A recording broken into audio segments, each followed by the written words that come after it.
lami nga mga pagkaon, lami nga mga vegetarian nga mga kanang mga pwede nila makaon, kanang dili pwede makakaon o mga meat kay na sakit. Dili na mo sa amua. Namin tawag diri na tofu, tukwa. Ang tofu humok, pero tukwa ni siya, manong tukwa ang tawag kay gahi man siya, lahi man ang tofu. Naapon may natawag na vigilog. Kung unsay part aning tukwa, mao ang gibuhat sa vigilog. Kung mabuhat kang tukwa, dili ma waste imuhang part. Kaya nga no, pwede na ka makabuhat ng vigilog. Kung gusto ka mo tilaw sa akong mga juice dire na atay carrot, na atay soya milk, o na atay choco with soya.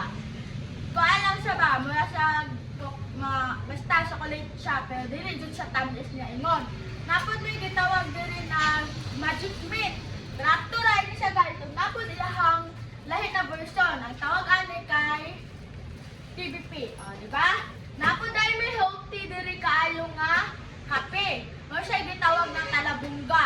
Pwede rin mo ni siya mainom. Bisang unsa na time, high blood ka, pwede rin mo mainom. Mga ting-init, pwede rin siya madagang tubig, gamay tubig. Kung gusto rin magtabang-tabang, bisang matabang siya.